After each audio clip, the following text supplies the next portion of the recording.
अस्सलाम वालेकुम, मैं हूं शाहजेब खानजादा। तहरीक इंसाफ मुबैना गैर मुल्की फंडिंग केस में इलेक्शन कमीशन की अहम रिपोर्ट सामने आई है। स्क्रूटनी कमेटी की तैयार करदा रिपोर्ट के मुताबिक तहरीक इंसाफ की जानिब से इलेक्शन कमीशन में एहतियात से मुताल्लिक नामुकम्मल मालूमात फराहम की गई। तहरीक इंसाफ ने 31 करोड़ रुपए से जायद रकम इलेक्शन कमीशन में जाहिर नहीं की और 14 बैंक अकाउंट्स भी छुपाए। इलेक्शन कमीशन की जानिब से तहरीक इंसाफ की फंडिंग से मुताल्लिक दस्तावेजात का जायजा लेने के लिए स्क्रूटनी कमेटी कायम की गई थी। उस कमेटी की रिपोर्ट आज सामने आई है, मगर तहरीक इंसाफ की दरख्वास्त पर उसे पब्लिक नहीं किया गया है। अब तक पूरी रिपोर्ट अवाम के सामने नहीं आई है। कुछ नकात जरूर अवाम के सामने आए हैं, जिसके मुताबिक स्टेट बैंक की स्टेटमेंट से जाहिर है कि तहरीक इंसाफ को माली साल 2008 से 2013 के दौरान 1 अरब 64 करोड़ 26 लाख रुपए के एहतियात मौसूल हुए। लेकिन तहरीक इंसाफ ने फॉर्म 1 में जो गोशवारे जाहिर किए उनमें 1 अरब 33 करोड़ 22 लाख रुपए जाहिर किए गए, यानी 31 करोड़ रुपए कम जाहिर किए गए। रिपोर्ट के मुताबिक इस अरसे के दौरान तहरीक इंसाफ ने अपने 4 बैंक अकाउंट जाहिर किए, लेकिन स्टेट बैंक के पास तहरीक इंसाफ के 18 बैंक अकाउंट्स की तफसीलात मौजूद हैं। इसका मतलब है कि 14 बैंक अकाउंट छुपाए गए। रिपोर्ट के मुताबिक माली साल 2009-10 में 2 करोड़ 5 लाख 89 हजार रुपए, माली साल 2010-11 में 6 करोड़ 11 लाख 85 हजार रुपए, माली साल 2011-12 में 8 करोड़ 58 लाख 2 हजार रुपए और माली साल 2012-13 में 14 करोड़ 50 लाख 98 हजार रुपए कम जाहिर किए गए। इस तरह इस अरसे के दौरान मजमूई तौर पर 31 करोड़ 44 हजार 444 रुपए कम जाहिर किए गए। इसके अलावा माली साल 2008-9 में तहरीक इंसाफ ने 2 बैंक अकाउंट जाहिर किए, लेकिन स्टेट बैंक के पास 7 अकाउंट्स का रिकॉर्ड है। 2009-10 में भी 2 अकाउंट जाहिर किए गए, लेकिन स्टेट बैंक के पास 9 अकाउंट्स हैं। 2010-11 में भी 2 अकाउंट जाहिर किए गए, जबकि स्टेट बैंक के मुताबिक 15 अकाउंट्स थे। साल 2011-12 में भी 2 अकाउंट्स दिखाए गए और स्टेट बैंक के मुताबिक उनकी तादाद 16 थी। 2012-13 में तहरीक इंसाफ ने 4 अकाउंट जाहिर किए, लेकिन स्टेट बैंक के पास अकाउंट्स की कुल तादाद 18 थी। रिपोर्ट के आखिर में कहा गया है कि हकाइक से साबित होता है कि मज़कूरा अरसे के दौरान तहरीक इंसाफ के चार्टर्ड अकाउंटेंट्स ने पार्टी के अकाउंट्स को बैंक स्टेटमेंट्स के साथ रिकंसाइल नहीं किया और फिर भी अपनी ऑडिट रिपोर्ट में तहरीक इंसाफ की सेंट्रल एग्जीक्यूटिव कमेटी को सर्टिफिकेट दे दिए थे कि इन अकाउंट्स को जायज़ तरीके से चलाया जा रहा है। यही सर्टिफिकेट इलेक्शन कमीशन में जमा करा दिए गए। इस रिपोर्ट की तफसीलात मीडिया पर आने के बाद वफाकी वज़ीर इत्तलात फवाद चौधरी ने तहरीक इंसाफ के अकाउंट्स की तफसीलात बताई और 31 करोड़ रुपए के फर्क से मुतालिक वजाहत भी दी और उन्होंने इलेक्शन कमीशन से स्क्रूटनी कमेटी की रिपोर्ट पब्लिक करने का भी मुतालबा कर दिया। आज जो इलेक्शन कमीशन में जो फाइंडिंग आई, जो ये बड़ा इनका ख्याल था कि पता नहीं क्या उससे वो निकाल लेंगे, ये भी मामला जो है वो टाइम फिश हो गया। जो बताया गया है वो ये है कि कुल जो अकाउंट्स जो पीटीआई के थे वो 26 है। 26 में से 8 अकाउंट्स जो है वो नॉन एक्टिव हैं, बाकी जो है वो 18 अकाउंट्स। 18 अकाउंट्स में जो पीटीआई के अकाउंट्स हैं, जो फंक्शनल हैं, जो करंट हैं, वो 8 अकाउंट्स हैं। वो कहते हैं कि 31 करोड़ जो हैं वो फंड्स जो हैं उनको एक्सप्लेन नहीं किया गया। 16 करोड़ रुपए की ट्रांजैक्शन जो हुई है वो इसलिए डबल काउंट हो गई कि एक अकाउंट पीटीआई के एक अकाउंट में पैसे आए सेंट्रल अकाउंट में, उस अकाउंट से वो पैसे ट्रांसफर हो गए दूसरे अकाउंट में। इसी तरह से जो 15 करोड़ रुपए का एक और अकाउंट है जो कि सेंटर से ट्रांसफर हुए पैसे सूबों को, जो कि पीटीआई की सब्सिडरी थी, वो अकाउंट्स भी डबल जो है उसको काउंट कर लिया गया। मैं तो इलेक्शन कमीशन को कहूंगा कि इस रिपोर्ट को पब्लिक कर दें। वो कह रहे हैं कि इस रिपोर्ट को पब्लिक कर दिया जाए। आज chief election commissioner Sikandar Sultan Raja की सरबराही में 3 रुकनी बेंच ने पीटीआई फंडिंग केस की समाअत की थी। समाअत के दौरान पीटीआई अकाउंट्स की जांच पड़ताल के लिए कायम स्क्रूटनी कमेटी की रिपोर्ट पेश की गई। दरख्वास्त गुजार अकबर एस बाबर के वकील ने सदा की कि हमें स्क्रूटनी कमेटी की रिपोर्ट और मावून मवाद फराहम किया जाए। इस पर पीटीआई के वकील शाह खबर ने कहा कि ये रिपोर्ट सिर्फ फरीकैन के लिए है, उन्हीं को दी जाए। जब तक हम अपने कमेंट ना दें तब तक इस रिपोर्ट को पब्लिक ना किया जाए। हम वजाहत जमा करा देंगे, उसके बाद बेशक इलेक्शन कमीशन इस रिपोर्ट को पब्लिक कर दे। दीगर जमातों के अकाउंट्स की स्क्रूटनी का अमल मुकम्मल हो जाने दें, वो रिपोर्ट्स भी हतमी मराहिल में हैं, इसके बाद सबको इकट्ठे देखें। इस पर चीफ इलेक्शन कमिश्नर ने सवाल किया कि सब रिपोर्ट्स को कैसे इकट्ठा देख सकते हैं। अकबर एस बाबर के वकील ने कहा कि जो डेटा और अकाउंट्स इलेक्शन कमीशन ने खुद हासिल किए वो भी हमें नहीं बताए गए। हर केस में सब चीजें पब्लिक होती हैं। तहरीक इंसाफ के कहने पर स्क्रूटनी कमेटी की रिपोर्ट को खुफिया रखा गया। चीफ इलेक्शन कमिश्नर ने रिपोर्ट फरीकैन को देने का हुक्म दिया तो पीटीआई के वकील ने सदा की कि इलेक्शन कमीशन ऑर्डर कर दे कि फरीकैन स्क्रूटनी कमेटी की रिपोर्ट को पब्लिक ना करें। इस पर कमीशन के एक रुकन ने सवाल किया कि ओपन कोर्ट में हम कैसे पाबंदी लगा सकते हैं कि रिपोर्ट को पब्लिक ना किया जाए। चीफ इलेक्शन कमिश्नर ने कहा कि इलेक्शन कमीशन में इत्तफाक है कि रिपोर्ट को पब्लिक करने की मुमानियत करने की पोजीशन में नहीं है। हम केस को 1 हफ्ते तक मुलतवी करते हैं। इस पर पीटीआई के वकील ने इस्तदा की कि केस की समाअत 2 हफ्ते के लिए मुलतवी कर दें, जिसके बाद इलेक्शन कमीशन ने केस की समाअत 15 रोज के लिए मुलतवी कर दी। इस हवाले से आज मरियम नवाज ने ट्वीट में लिखा कि दूसरों पर चोर चोर के इल्ज़ाम लगाने वाले की जब अपनी तलाशी की गई तो उसका बाल बाल चोरी में डूबा निकला। हम बात करेंगे, पीटीआई का मौक़िफ़ भी लेंगे, कानूनी मौक़िफ़ भी लेंगे कि पीटीआई का इस हवाले से ख़तरे में है या नहीं है। अकबर एस बाबर साहब हमारे साथ मौजूद है। अकबर एस बाबर साहब, बहुत शुक्रिया। ज़ाहिर है आपने 7 साल के लिए ये केस लड़ा है, मगर जो रिपोर्ट आई है हुकूमत उस पर मुतमईन है। वो कह रहे हैं 31 करोड़ का मामला है जो रिकंसाइल नहीं हो रहे हैं, वो डबल एंट्री है, वो भी हम कर देंगे। तो टाई फिश हो गया है, वो कह रहे हैं कोई मसला नहीं है हमारा। बिस्मिल्लाहिर्रहमानिर्रहीम। देखिए, कोई अगर अपनी तबाही पे जश्न मनाना चाहता है तो मैं और आप कौन होते हैं उनको रोकने वाले। उनको जश्न मनाने दें।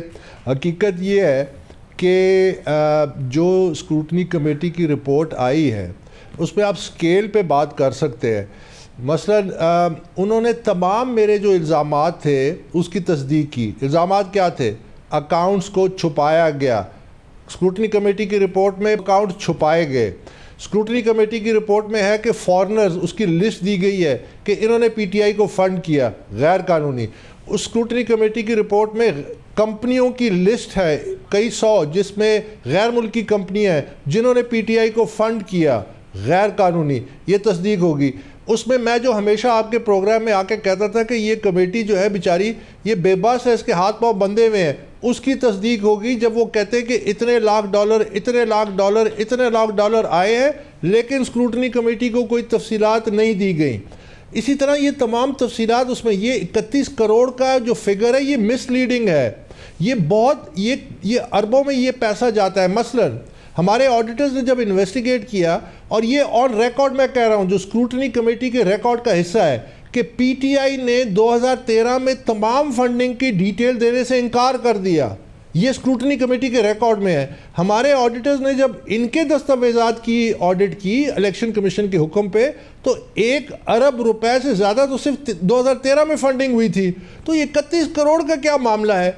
ये तो अरबों रुपए की गैर कानूनी फंडिंग हुई है, गैर कानूनी ज़राए से हुई है। मसलन स्क्रूटनी कमेटी अपनी रिपोर्ट में लिखती है न्यूजीलैंड से पैसा आया, तफसील नहीं देते, कनाडा से पैसा आया, तफसील नहीं देते। कानून क्या कहता है?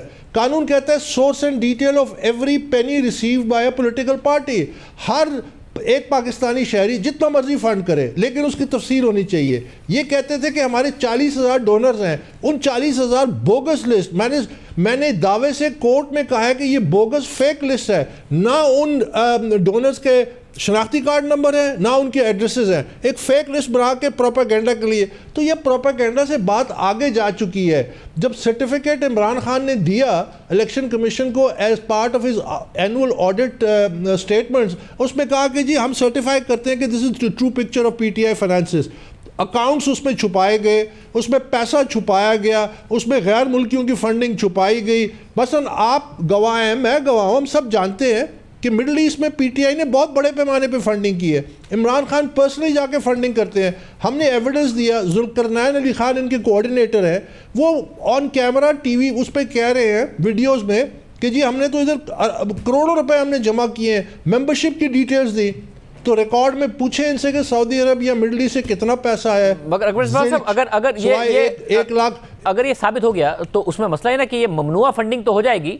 फॉरेन फंडिंग कैसे प्रूव करेंगे कि ये कोई फॉरेन नेशनल्स की फंडिंग थी? पाकिस्तानी नेशनल्स थे, अगर कानून इजाजत नहीं दे रहा था कि उसको पैसे को कैसे ट्रांसफर करना है, तो वो पैसा तो ज़्यादा पैसे कन्फिस्केट हो जाएंगे। इसकी लायबिलिटी इमरान खान पर कैसे आती है? ये कैसे आएगी लायबिलिटी इमरान खान साहब? वो इस तरह आती है कि जो अकाउंट्स कंसील किए गए उनमें कई ऐसे अकाउंट्स हैं जिनके प्रिंसिपल सिग्नेटरीज पीटीआई की टॉप लीडरशिप है, including Imran Khan. Imran Khan was the principal signatory of some major PTI accounts जिसके नाम छुपाए गए हैं, जो कि स्टेट बैंक के ज़रिए उसमें मौजूद हैं सिग्नेटरीज़ के। इन्होंने जो हमें कागजात दिखाए उसमें नाम छुपाए गए हैं। सो जब आप अगर एक अकाउंट को मैनेज करते हैं और उसमें मेगा इलीगैलिटीज़ होती है, मेगा उसमें इलीगल फंडिंग होती है, उसमें पैसा जो है वो दिखाया नहीं जाता कि कहाँ से आ रहा है और कहाँ जा रहा है, तो कौन रिस्पॉन्सिबल है? वो डायरेक्टली रिस्पॉन्सिबल है। फिर जो वो सर्टिफिकेट देते हैं उस पर उनकी डायरेक्ट लाइबिलिटी आती है। जितने फाइनेंस बोर्ड के लोग हैं, अभी तो इसमें this is tip of the iceberg, अभी तो जो ये मेगा फंडिंग स्कैम, मसलन 4 मुलाजमीन हैं पीटीआई का finance board, Saifullah Niazi, Amir Kiyani, doctor Momin, colonel Younis, उसके अलावा तारिक शेख, ये हैं। और नीचे लिखा हुआ है copy to Imran Khan and doctor Alvi. 4 employees के नाम दिए हुए हैं, एक टेलीफोन ऑपरेटर है, एक कंप्यूटर ऑपरेटर है, एक ऑफिस हेल्प बॉय है और एक और अकाउंटेंट है। उनके नाम शनाख्ती कार्ड है। कहते हैं जी इनका central finance secretary on record admit करता है कि इनके अकाउंट्स में पैसा है। उसकी डिटेल्स, एक पैसा नहीं इन्होंने शो किया, because the scrutiny committee was helpless. मगर स्क्रूटनी कमेटी का कंक्लूजन ये है अकबर बाबर साहब कि ये तमाम जो हकाइक बयान किए गए हैं रिपोर्ट में, उसके मुताबिक जो चार्टर्ड अकाउंटेंट थे तहरीक इंसाफ के, उन्होंने इस पीरियड के दौरान जो अमाउंट्स थे पीटीआई के अकाउंट्स को बैंक स्टेटमेंट से रिकंसाइल नहीं किया, और उसके बावजूद ये जो सर्टिफिकेट दे दिया ऑडिट का, और जिसकी बुनियाद पर सेंट्रल एग्जीक्यूटिव कमेटी जो थी पीटीआई की, उसने वही अकाउंट्स इलेक्शन कमीशन में सबमिट कर दिए। तो जो चार्टर्ड अकाउंटेंट्स थे, ये तो उनकी लायबिलिटी बनेगी कि जी उन्होंने रिकंसाइल भी नहीं किया, 31 करोड़ रुपए रिकंसाइल नहीं हो रहे थे, उसके बावजूद सर्टिफिकेट दे दिया। जो आपके इल्ज़ामात हैं वो कैसे सही साबित हो रहे हैं कि फॉरेन फंडिंग थी, फिर ममनुआ थी, फिर ये किस तरीके से ये सारे के सारे लोग इन्वॉल्व थे?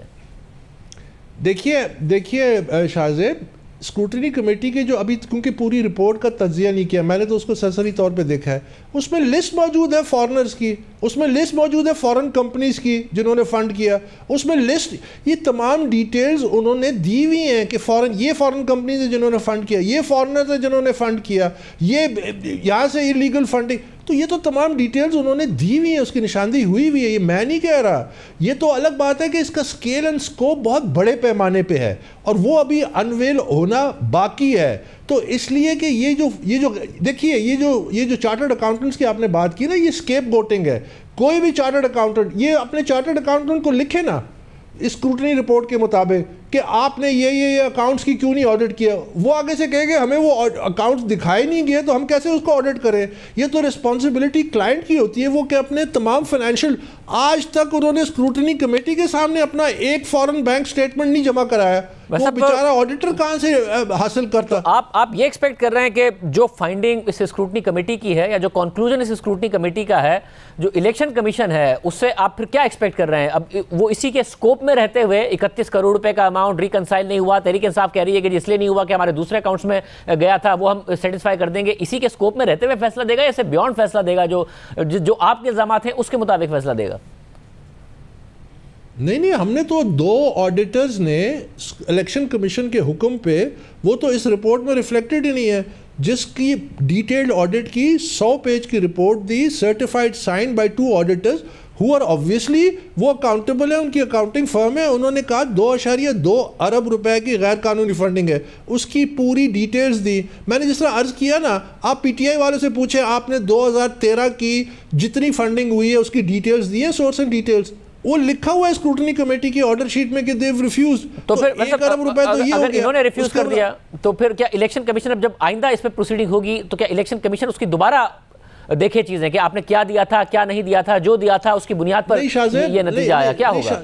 शाहजेब देखें, शाहजेब, इलेक्शन कमीशन से हम ये तवक्को करते हैं कि हमारी ऑडिट रिपोर्ट है, ये जो स्क्रूटनी कमेटी की है, जो मज़ीद चीज़ें, मसलन हमें ये रिपोर्ट दी गई, हमें अभी तक 28 बैंक अकाउंट्स जो स्टेट बैंक के ज़रिए हमारे सामने नहीं रखे गए। हमने उनसे ये सदा की कि आपने अपने 14 अप्रैल के ऑर्डर में लिखा है कि जब ये केस इलेक्शन कमीशन में आएगा तो हम तमाम डॉक्यूमेंट्स जो हैं फरीकैन के हवाले करेंगे। तो हमने कहा कि हमने उसकी निशानदेही की। अब जहाँ तक इनका जश्न मनाने का ताल्लुक है, तो आज तो पीटीआई में वो जिस तरह आपने अपने इंट्रो में कहा कि ये खुफिया रखने के लिए पूरी इन्होंने इस्तदा की, तो ये खुफिया क्यों रखना चाहते थे कि अगर इसमें कोई मामला इनके ये दोनों रिपोर्ट्स जो है ये रिकॉर्ड का हिस्सा है, हमारे 2 ऑडिटर्स की और ये स्क्रूटनी कमेटी की। और जो अभी जो चीज़ें इन्होंने जमा नहीं कराई, मसलन जो स्क्रूटनी कमेटी कहती है कि जी इतने लाख डॉलर है, कोई तफसील नहीं, ये इनके बैंक अकाउंट्स हैं, कोई तफसील नहीं, हमें बैंक से, उन्होंने तो बेबसी का इजहार किया है। तो अब ये इलेक्शन कमीशन का काम है कि वो तमाम वो जो अकाउंट्स जो छुपाए गए, जो फॉरेन अकाउंट्स हैं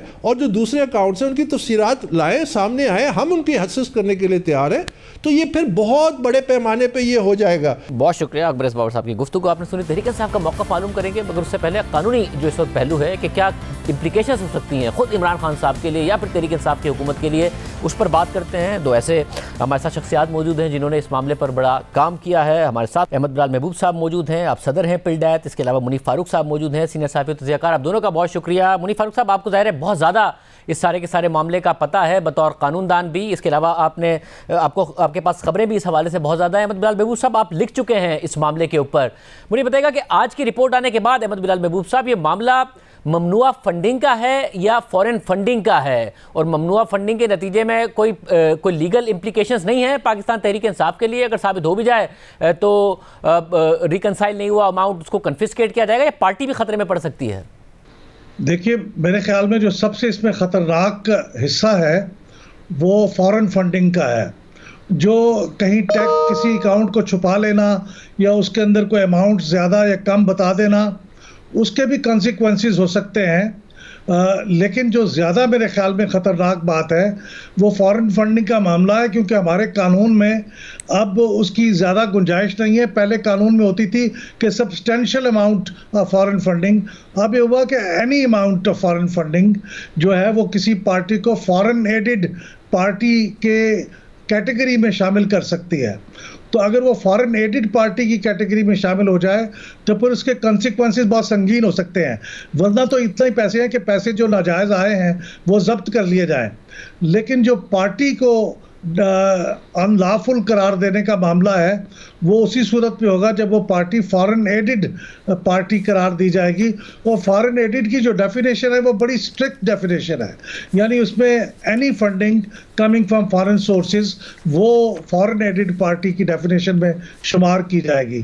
तो इसलिए मैं समझता हूँ कि उसके कॉन्सिक्वेंसेस बहुत संगीन हैं। लेकिन जो दूसरी फंडिंग है उसमें आप कह सकते हैं कि अगर गलत बयानी हुई है तो उसमें आर्टिकल कॉन्स्टिट्यूशन का 62-63 के तहत, चूँकि इसकी सर्टिफिकेशन पार्टी का हेड करता है, तो ऐन मुमकिन है कि फिर उस सूरत में ये किक इन हो जाए और ये कहा जाए कि चूँकि उन्होंने गलत बयानी से काम लिया है तो वो सादिक अमीन नहीं रहे। वो एक दूसरा कॉन्सिक्वेंसेस भी हो सकता है। मुनीर फारूक साहब, आप किस नतीजे पर पहुंचे हैं? आपकी मालूमात भी और फिर बतौर वकील भी जब आप देख रहे हैं लीगली क्या इम्प्लीकेशंस हो सकती हैं इस रिपोर्ट को देखने के बाद? बिस्मिल्लाहिर्रहमानिर्रहीम। बहुत शुक्रिया शाहज़ेब साहब। देखिए, सबसे पहले तो report is a thick read. अभी ज़ाहिर बात है मुकम्मल तरीके से तो वो जिस तरह अभी पाकिस्तान तहरीक इंसाफ ने तो कोशिश की उसको आज के वो पब्लिक ना हो सके, उनके वकील की जानिब से भी कहा गया, लेकिन वो पब्लिक हो गई। कुछ हिस्से जो हमारे सामने आए, देखिए, एक तो अभी ये डिटर्मिन होना है रिपोर्ट में पाकिस्तान तहरीक इंसाफ का क्लेम ये है जी कि ना ही कोई फॉरेन फंडिंग साबित हो रही है और ना ही ममनुआ फंडिंग साबित हो रही है। ये फ़ारूक हबीब साहब ने भी कहा कुछ देर पहले कैपिटल टॉक में कि जी हम बिल्कुल मुतमईन है, ऐसा कुछ नहीं है। अभी इलेक्शन कमीशन ने डिसाइड करना है, ये स्क्रूटनी कमेटी की रिपोर्ट थी। अभी जो डिस्क्रेपेंसीज आ रही हैं, जो प्रॉब्लम आ रहा है वो क्या है? देखिए, एक बात जहन में रखिए कि foreign funding, foreign aided party होना और प्रोहिबिटेड फंडिंग लेना ये दोनों डिफरेंट चीज़ें हैं। दोनों की जो सज़ाएं हैं या अगर उन्हें कहें आप प्रोसीडिंग्स हैं वो अलग है। अगर जिस तरह अभी अहमद बिलाल महबूब साहब फरमा रहे थे, अगर तो फॉरेन एडेड पार्टी साबित हो जाता है, जाहिर बात है अभी साबित होना है क्योंकि इलेक्शन कमीशन ने फैसला करना है, फिर तो वही कुछ है जिस तरह उन्होंने भी फरमाया कि एक बाकायदा प्रोसीडिंग है, फिर रेफरेंस बनता है, फिर वो हुकूमत के पास जाता है, फिर वो साथ इंटीरियर मिनिस्ट्री जाता है, फिर वो सुप्रीम कोर्ट जाता है और पार्टी डिजॉल्व हो जाती है, फारग हो जाती है। लेकिन अगर प्रोहिबिटेड फंडिंग है तो पोलिटिकल पार्टीज ऑर्डर 2002 है, उसके तहत जो सज़ा है वो यही है कि जो डिस्प्यूटेड अमाउंट होता है वो बहक सरकार जब्त कर लिया जाता है। अब यहाँ पर इशू क्या है? यहाँ पर इशू ये है सबसे बड़ा कि पाकिस्तान तहरीक इंसाफ के लिए परेशानी की बात यह है कि एक तरफ एक रिपोर्ट है, उस स्क्रूटनी कमेटी की रिपोर्ट के अंदर जो सफ़ा नंबर 96 है उसके अंदर जो कंक्लूडिंग पैराग्राफ है जिसके अंदर ये लिखा गया है कि जो रिपोर्ट के अंदर मौजूद डिटेल्स हैं और वो या जो पार्टी की तरफ से प्रोवाइड की गई डिटेल्स हैं वो कॉन्ट्रडिक्ट करती हैं उस रिपोर्ट को या उन डिटेल्स को जो कि स्टेट बैंक ऑफ पाकिस्तान की जानिब से दी गई हैं।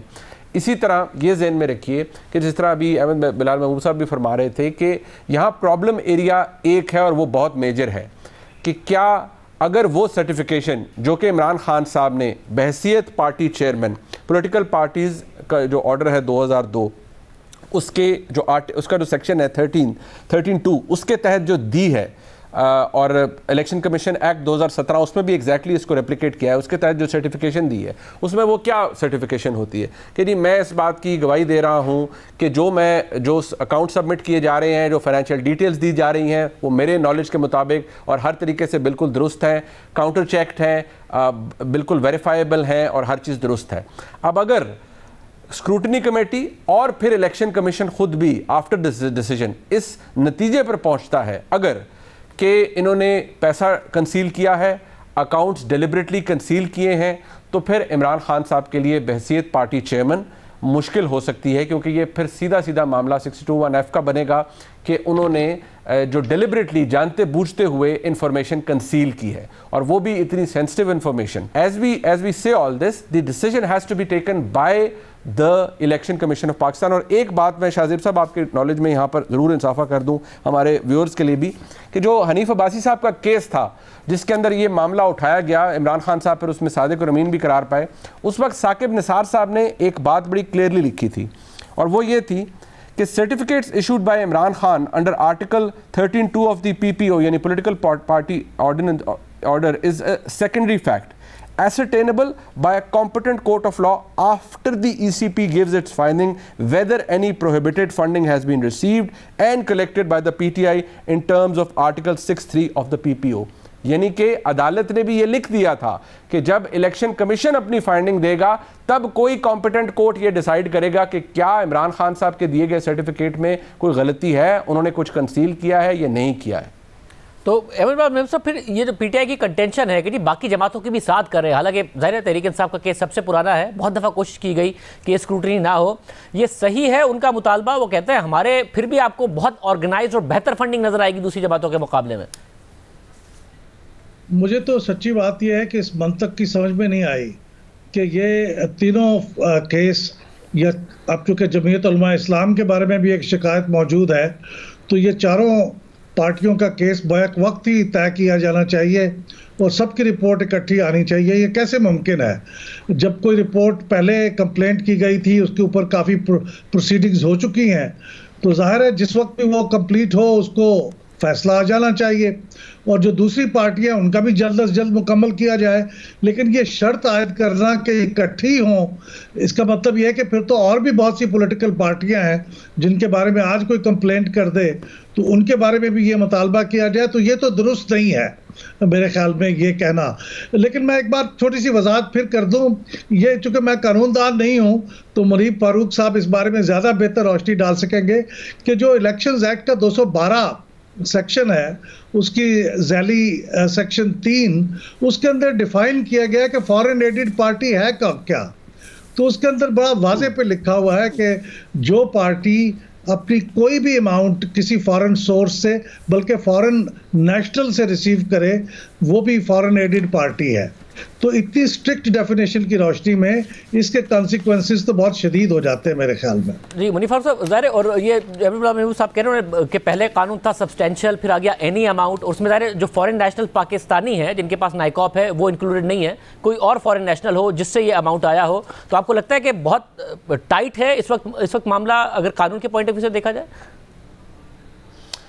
ये बात दिलचस्प है शाहजेब साहब, अगर आप ये रिपोर्ट इसका सफ़ा नंबर 5 देखें जो इंट्रोडक्शन है, उसके अंदर भी ये लिखा हुआ है, और अहमद बिलाल महबूब साहब ने ठीक फरमाया कि जो कानून है इलेक्शन एक्ट 2017 का, उसके अंदर तो वाकई फॉरेन फंडेड या फॉरेन एडेड पार्टी की डेफिनेशन यही है, और उसके खिलाफ जो पीनल प्रोसीडिंग्स है वो भी लिखा हुआ है कि अगर डिसोल्यूशन होती है तो वो किस सूरत में होगी।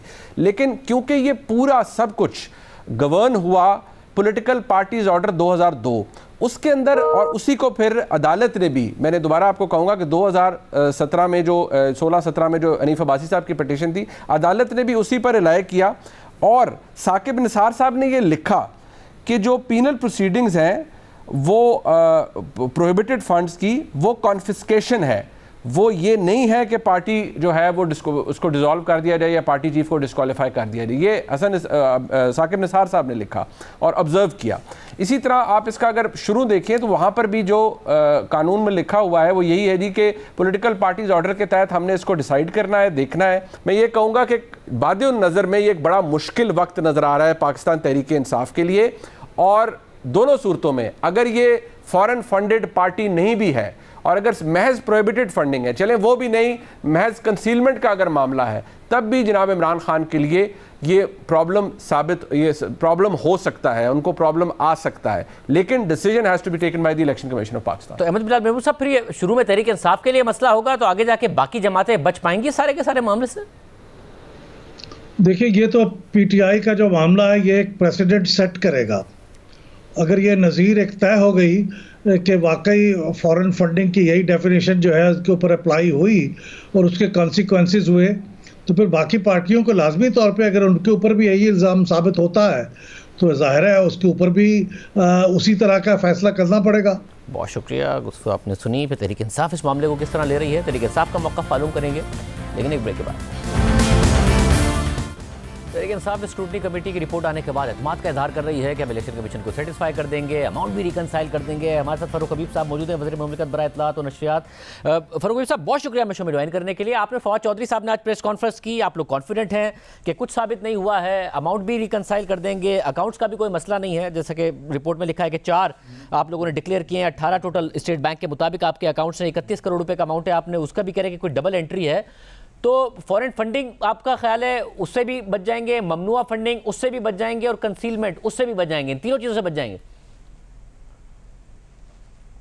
देखिए, बुनियादी तौर के ऊपर तो ये जो केस था, इस केस को तो यही बात बनाई गई थी, गुब्बारे में जो हवा भरी गई थी वो ये थी कि ये फॉरेन फंडिंग है। फॉरेन फंडिंग का मतलब ये है कि आप किसी फॉरेन मुल्क से, किसी फॉरेन मल्टीनेशनल से मुल्क के ख़िलाफ़ काम करने के हवाले से वो पूरा एक्सप्लेन किया हुआ है पाकिस्तान के आइन के अंदर कि आप काम कर रहे थे। वो तो इस रिपोर्ट में किसी जगह पे ऊपर उसका अहाता नहीं किया गया कि कोई इस किस्म की फ़ॉरेन फंडिंग यहाँ पे मौजूद है, लिहाजा फ़ॉरेन फंडिंग वाला तो मामला ही इसका ख़त्म हो गया। इसको पहले सुप्रीम कोर्ट का भी जो फैसला 2017 में आया था उसमें भी वो डिसाइड कर चुके थे कि इस मैटर को इलेक्शन कमीशन ने पॉलिटिकल पार्टीज़ आर्डर 2002 का आर्टिकल 6(3) के तहत देखना है, जिसमें वो प्रोहिबिटेड फंडिंग तक जो है वो उनका ममनुआ फंडिंग तक जो है वो उनकी लिमिट्स हैं। लिहाजा सुप्रीम कोर्ट के तहत ही ये स्क्रूटनी कमेटीज़ बनाई गई जिसमें पीटीआई, पीएमएलएन और पीपल्स पार्टी के केसेस को जो है वो सुना जा रहा है। जहाँ तक रह गई बात अकबर एस बाबर साहब के हवाले से, तो आज इसी स्क्रूटनी कमेटी की रिपोर्ट के अंदर अकबर एस बाबर साहब को उन्होंने बिल्कुल फारिग कर दिया है कि ओनस जो है वो पटिशनर पे था, जो अकबर एस बाबर है वो कोई वेरीफाइबल कोई इस किस्म का एविडेंस फराहम नहीं कर सका जिसे स्क्रूटनी कमेटी किसी कोर्ट ऑफ लॉ में बतौर सबूत के तौर के ऊपर फराहम कर सके। इसी तरह सफ़ा नंबर 78 के ऊपर जो अकबर एस बाबर है जो कह रहे थे कि जनाब आज मेरी बड़ी फतह हो गई, उनकी नाकामी चीख चीख के बोल रही है ये रिपोर्ट कि इन्होंने एक स्पेशल ऑडिट रिपोर्ट जमा करवाई थी अपनी पटिशन में। लिखा था कि एसन एंड एसन एक चार्टर्ड फर्म है प्राइवेट जिसने स्पेशल ऑडिट किया था पीटीआई का, उसको वो कहते हैं the report in question is not signed by the chartered accountants, कि उन चार्टर्ड अकाउंटेंट्स ने इसको साइन ही नहीं किया। और वो ये भी कहते हैं कि इस रिपोर्ट को the report can not be entertained as a special audit report, यानी जिसको वो स्पेशल ऑडिट रिपोर्ट कह रहे थे उसको स्क्रूटनी कमेटी ने तस्लीम ही नहीं किया। लिहाजा अकबर एस बाबर के जो दोनों दावे थे, एक फॉरेन फंडिंग का और एक स्पेशल ऑडिट रिपोर्ट का, वो बिल्कुल आज जो है वो फारिग हो गया है। और अकबर एस बाबर ने जो गुब्बारे में हवा बनी थी वो भी खत्म हो गई। जो आपने कहा कि इसमें है कि जी पटिशनर के पास रिस्पॉन्सिबिलिटी थी कि वो एविडेंस प्रोवाइड करे, ये बिल्कुल लिखा हुआ है, मगर साथ ये भी लिखा हुआ है कि जो फर्दर एविडेंस, रेफरेंस और क्लैरिफिकेशंस थी वो पटिशनर और रिस्पॉन्डेंट दोनों नहीं प्रोवाइड कर सके अनफॉर्चुनेटली। साथ ही अकबर एस बाबर तो कह रहे थे कि उन्हें रिकॉर्ड चाहिए, वो रिकॉर्ड मांगते रहे।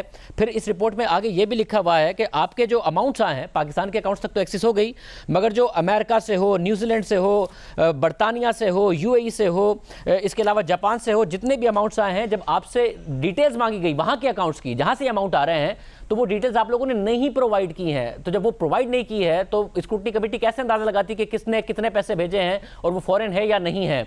तो ये इलेक्शन कमीशन इस बात को आगे नहीं देखेगा?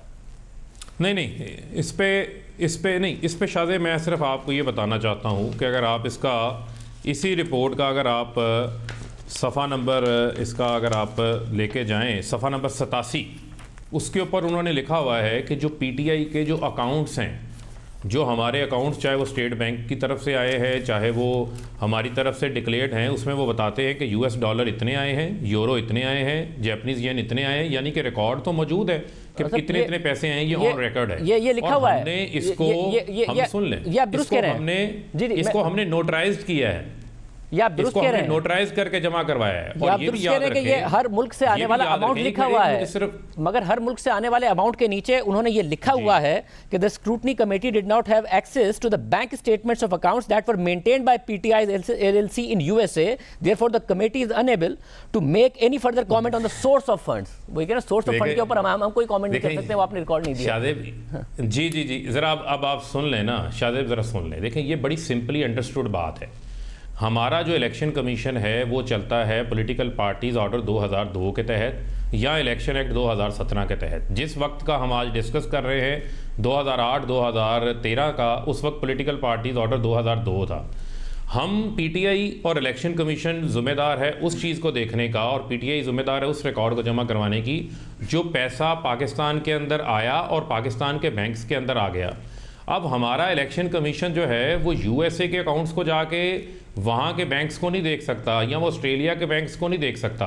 ये काम जो है वहाँ के कवानीन का है, और वहाँ बड़े सख्त कवानीन हैं। और वहाँ अगर आप फारा देखें, फॉरेन एजेंट रजिस्ट्रेशन एक्ट जो है उनका, वो इतना ज़बरदस्त है कि आपको हर 6 माह बाद रिपोर्ट जमा करवानी पड़ती है। जो भी वहाँ पर आप एक्टिविटी करते हैं, फंड रेजिंग करते हैं, लॉबिंग करते हैं, आप वहाँ पर कोई खिलाफ कानून फंडिंग जमा ही नहीं कर सकते। और वहाँ जो जिन लोगों ने पैसे भेजे हैं, जमा करा देते हैं मुल्क पाकिस्तानियों में पीटीआई पॉपुलर है, वो है, मगर नहीं हमने तो जमा करवाई है, हमने जमा भी करवाई है। वो रिकॉर्ड इसका हिस्सा है। स्क्रूटनी कमेटी क्यों कह रही है कि एक्सेस नहीं? वो रिकॉर्ड सुन लेना जी, एक मिनट ये जरा सुन लें।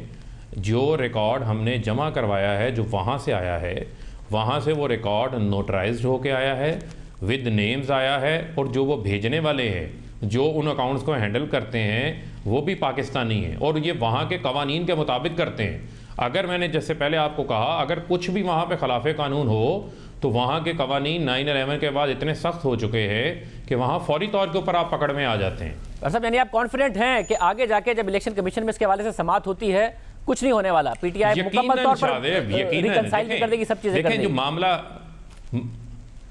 देखिए ये रिकंसाइल हो जाएगा, और इसमें कुछ चीज़ें ऐसी हैं जिस तरह जो अकाउंट्स के हवाले से इन्होंने कुछ बातें जो है वो इन्होंने की हैं। 4 अकाउंट्स ऐसे हैं जिसका लिखा हुआ है CO.O तहरीक इंसाफ, ये कोयटा में एक HBL का अकाउंट खुला हुआ है, रोई पंजगोर में, इसके अंदर ज़ीरो बैलेंस है, इसका हमारे से कोई ताल्लुक नहीं, ना कभी हमने खोला ना मेंटेन किया। एक नेशनल बैंक का V.O. तहरीक इंसाफ है, इसका भी हमने कभी ना खोला ना हम इसका हिस्सा हैं, बल्कि NBP लिख के दे चुका है इस हवाले से कि ये हमारा अकाउंट। एक PTI वेलफेयर के नाम से इस्लामाबाद नेशनल बैंक का अकाउंट है, उसका भी ज़ीरो बैलेंस है, वो कभी नहीं हमने खोला। लिहाजा कुछ अकाउंट्स ऐसे हैं जो हमारे लोकल चैप्टर्स के हैं, सब्सिडरी अकाउंट्स हैं, शहरों के हैं, लाहौर का, पेशावर का, जो हम वहाँ के पार्टी सेक्रेटेरिएट और अखराजात के लिए इस्तेमाल करते थे, जिनको पैसा पार्टी सेंट्रल सेक्रेटेरिएट ट्रांसफ़र करता था। और जो 31 करोड़ का भी मामला उठाया है, उसमें से भी 15 करोड़ की रकूम वो है जो हमने पार्टी के सेंट्रल अकाउंट से ट्रांसफ़र की हैं। इन्होंने सिर्फ क्रेडिट साइड को। बहुत शुक्रिया फरूक साहब का मौक़िफ़ आपने सुना। एक और आम खबर, इस पर बात करेंगे ब्रेक के बाद।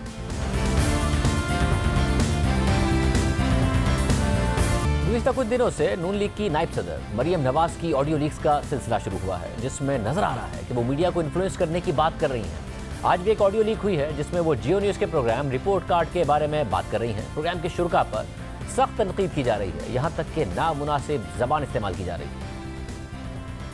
बात आपने उनसे जरूर करनी है। जी अंकल। एक उनका प्रोग्राम होता है स्कोर कार्ड। जी अंकल। अच्छा, उस स्कोर कार्ड में हसन निसार साहब ने, आपको पता है, वो हमें बहुत गालियां दी, और अब एक इरशाद भट्टी भी आ गया। एक इरशाद भट्टी उन्होंने ऐड कर लिया, वो भी आपको मालूम है कि बहुत ही घटिया गुफ्तगू। हाँ जी, हाँ जी। मगर अब्बास साहब के वो उनकी गुफ्तगू में भी टिल्ट हमारे खिलाफ ही होता है, तंज भी होता है, मजाक भी होता है। बाज़ दफा वो बातों को स्पिन भी करके थोड़ा सा हमारा मजाक। बिल्कुल बिल्कुल। अच्छा, बाकी कोई बंदा वहाँ पे वो नहीं है जिसको ये कहा जाए कि वो हमारा स्पोक्स पर्सन है। स्टार बाबर है, वो अपनी इंडिपेंडेंट राय रखता है जी। वो भी जनरली वो हमारे बहुत हक में तो है नहीं अंकल जी, इसलिए मैंने कहा कि कोई हमारे उस तरह नहीं है। लेकिन चले गालम गलोच नहीं करता है, जैनमन सी वो गुफ्तगू ठीक करता है, गुफ्तगू में कम से कम गैर इखलाकी बात नहीं होती है। लेकिन ये नहीं कहा जा सकता कि हमारे नुक्ता नजर को वो लेता हो जी। ताकि वहाँ पे ऐसा था जो हमारा नुक्ता नजर नहीं देता था, लेकिन जिस तरह ये हमें गालियां देते हैं उसी तरह वो इमरान खान के साथ भी सलूक कर जाता है। न्याजी, लेकिन न्याजी, हाँ, इन्होंने उसको हटा दिया हुआ है। और उसका कॉलम भी बंद कर दिया और उसको हटा भी दिया जी। ये बड़ी ज्यादती और नाइंसाफी। और अंकल मैं पूछूंगी ना कि पहले ये बताओ हटाया क्यों है उसको? जी, तो मैं बल्कि आपसे मेरी दरखास्त ये होगी कि इससे भी करें बात आप, और आप मीर शकील साहब से भी करेंगे। पहले मैं इससे अंदर की खबर तो पूछूं ना। उसमें अगर इतना इनबैलेंस प्रोग्राम हो जाएगा, हाँ जी, और इमरान खान के ऊपर अगर एक चेक था तो वो आपने खत्म कर दिया और हमारे ऊपर आपने भौंकने वाले कुत्ते बैठा दिए। बिल्कुल। और अंकल ये तो बिल्कुल ही ये एक बायसनेस है ना। जी। इस ऑडियो में वाज़ेह हो रहा है कि मरियम नवाज को जियो न्यूज़ के प्रोग्राम रिपोर्ट कार्ड और उसमें शामिल तज्जियाकारों पर सख्त एतराज़ है और इंतहाई नामुनासिब ज़बान इस्तेमाल की गई। और तहरीक इंसाफ भी इस ऑडियो को मीडिया को डिस्क्रेडिट करने के लिए ही इस्तेमाल कर रही है और कोशिश कर रही है कि जो सवाल उठाता है उसे मुतनाज़ बना दो। हालांकि इस ऑडियो से वाज़ेह हो रहा है कि नून लीग को भी जियो न्यूज़ से शिकायत है और उनकी शिकायत के बावजूद भी ना तो हसन निसार को प्रोग्राम से निकाला गया, ना ही इरशाद भट्टी को प्रोग्राम से निकाला गया और ना ही मज़हर अब्बास को। ये सब आज भी प्रोग्राम का हिस्सा हैं और बाबर सत्तार भी जज बनने तक प्रोग्राम का हिस्सा रहे। अब यहाँ सवाल ये उठता है कि एक के बाद एक ऑडियो लीक कौन कर रहा है? कोई खुद लीक कर रहा है या फिर फ़ोन टेप किया गया या हैक किया गया है? और अगर फ़ोन टेप या हैक हो रहा है तो कौन ऐसा कर रहा है? और इन ऑडियोज़ को इस्तेमाल करके मीडिया पर हमला क्यों किया जा रहा है? हकीकत यह है कि पीपल्स पार्टी की हुकूमत हो, नून लीग की हुकूमत हो या फिर अब तहरीक इंसाफ की हुकूमत हो, हर हुकूमत को जियो न्यूज़ से शिकायत रही है और हर सियासी जमात चाहती है कि उसकी मीडिया कवरेज हो, उसका मस्बत इमेज दिखाया जाए और जब वो जमात कोई मुहिम चलाए तो वो खबरों का हिस्सा बन जाए। तमाम सियासी जमातें ही ज़्यादा से ज़्यादा अपने हक़ में मीडिया कवरेज चाहती हैं। इमरान खान तो कई बार ये कह चुके हैं कि मीडिया को न्यूट्रल नहीं होना चाहिए बल्कि उनका साथ देना चाहिए और उनके मुखालिफिन के खिलाफ होना चाहिए। इस सब के लिए सियासी जमातें मीडिया से राब्ते करती हैं, उनके दफातर का दौरा करती हैं, एंकर्स को, इंतजामिया को, हत्ता के चैनल के मालिकान को अप्रोच करती हैं। अगर कोई खबर या प्रोग्राम उनके खिलाफ हो तो सहाफ़ियों को, एंकर्स को अप्रोच करती हैं। सियासी जमातों के लीडरान सहाफ़ियों को मदऊ करके अपने नुक्ता नज़र के हक़ में दलाइल देकर उन्हें कायल करने की कोशिश भी करते हैं। ये सब किसी भी सियासी जमात की मीडिया मैनेजमेंट का हिस्सा होता है। मगर जब कोई जमात मीडिया पर इस तरह असरअंदाज होने की कोशिश करे कि दबाव डाले, इश्तिहारात बंद करने की धमकी दे, चैनल बंद करने की धमकी दे, तो ये गलत है। जैसा कि मरियम नवाज़ की एक ऑडियो में ये भी सुना गया कि वो कुछ चैनल्स के इश्तिहारात बंद करने की बात कर रही हैं। ये गलत है। इसलिए चाहे नून लीग हो या फिर तहरीक इंसाफ, जो भी मीडिया पर असरअंदाज होने की कोशिश करे तो गलत है। आपने आज लीक होने वाली मरियम नवाज़ की ऑडियो सुनी।